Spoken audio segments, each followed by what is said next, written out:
Welcome into Duval Daily, presented by GinJag.com. I'm Jordan Aluga. Thanks so much for tuning in here on Friday, October 11th. A couple sleeps away from the Jaguars taking on the Chicago Bears in London. 9:30 a.m. kick, Sunday morning. Pretty exciting stuff. I always enjoy waking up, and I wake up way before 9:30, but having some early morning football, especially when it's the Jaguars. And when it goes well, have a nice rest of the day. Nice Sunday to enjoy the rest of the NFL slate, do whatever else you want to do. So looking forward to it. 2 straight weekends. We're getting into keys to victory here. Got to get through it kind of quickly today. Appreciate y'all tuning in. If you enjoy the content, please like, subscribe, hit that notification bell. You can also check out ginjag.com/shop. Pick up some new Duval gear, become a channel member here on YouTube. Really appreciate your support. So we just got some news from the Bears and the Jaguars about the final injury status report. Jaguars got a couple questionable guys. Nothing surprising there. Evan Ingram, questionable. Tyson Campbell will not play. Daniel Thomas is questionable with a hamstring. Gabe Davis, questionable with a knee. And Yasir Abdullah, questionable with a neck. Now, bigger news coming from Chicago.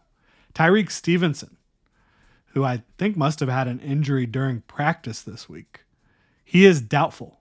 That's a starting cornerback for the Chicago Bears. That's a big deal. Terrell Smith, backup cornerback for the Bears, is out. Big deal. Jaquan Brisker, starting safety for the Bears, is out.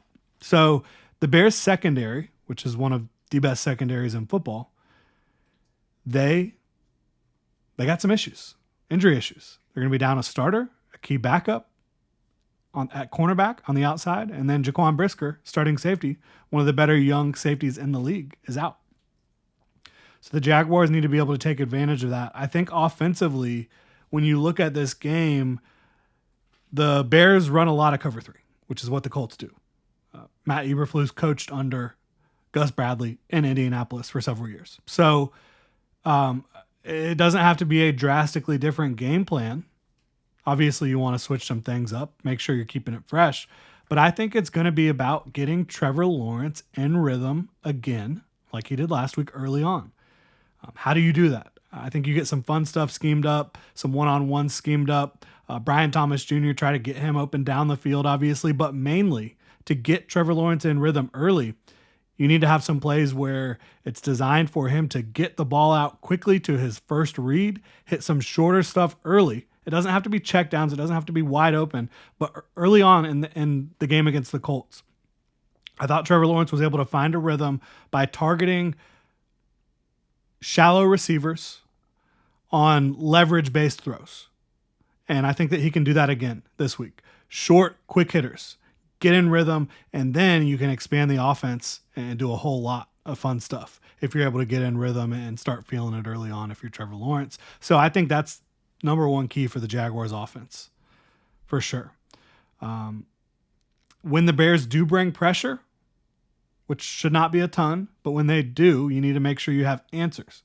The Jaguars had answers for the Colts pressure packages last week, few and far between, but the Jaguars had answers for them.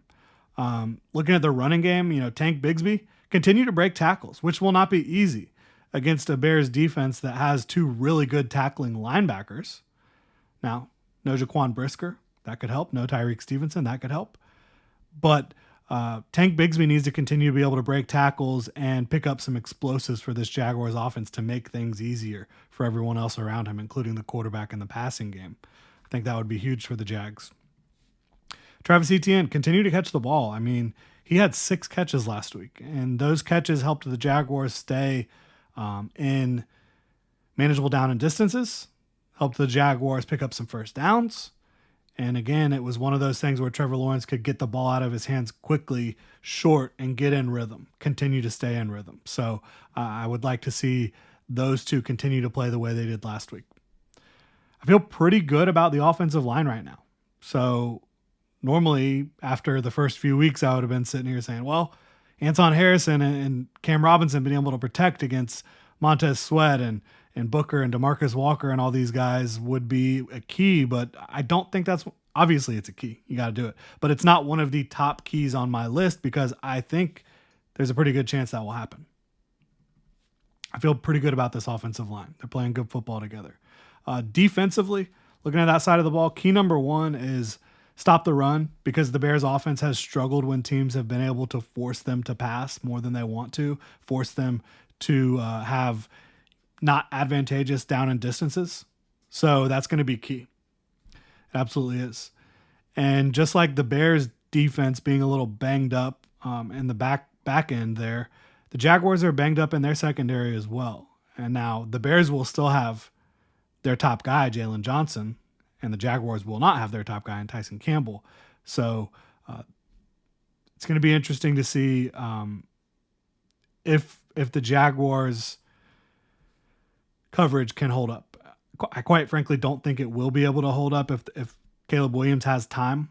So that's why I'm looking at rushing the passer is going to be huge. Josh Hines-Allen against Braxton Jones, that's a mismatch on paper. It absolutely is. And Josh Hines-Allen needs to be able to create pressure against Caleb Williams. Trayvon Walker versus Darnell Wright, that's a mismatch on paper. When Darnell Wright's gone up against these really good edges this year, a couple of them, he's struggled.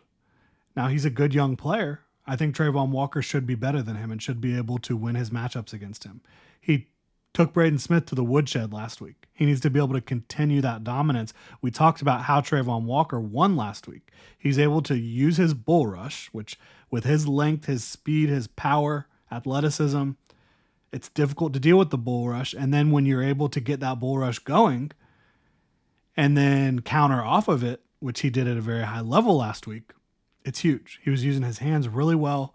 He was using his feet to set things up as well. These guys got to have a good game, because I don't think Buster Brown can cover Rome Odunze or DJ Moore.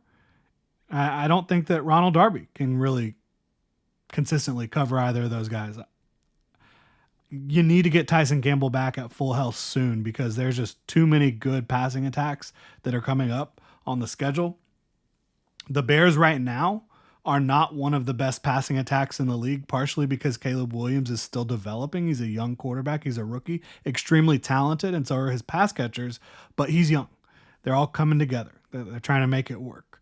They had a good week last week. They've been progressing. There's no doubt about that.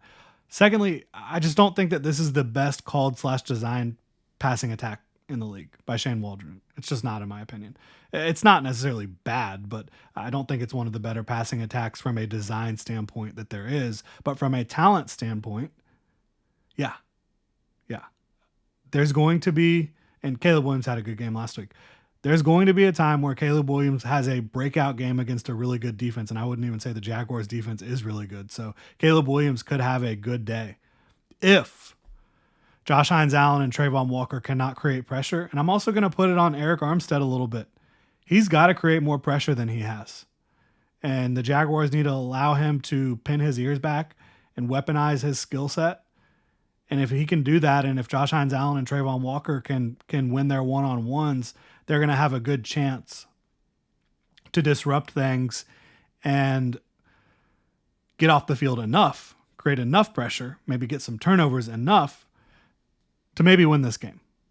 And then finally, I talked about this morning as well. Special teams, Parker Washington, got to hold on to the football. He's been a little bit loose with the ball at times. And so you just got to make sure you're not turning the football over in any key situations, not putting the ball on the ground. Devin Duvernay's on injured reserve for at least 4 weeks. So Parker Washington's probably going to be locking it down. Return duties. Got to make sure you hold on to the football. That'll do it. Those are my keys to victory. Let me know what your keys to victory are in the comment section below. If you enjoy the content, please like, subscribe, hit that notification bell. Y'all have a good one.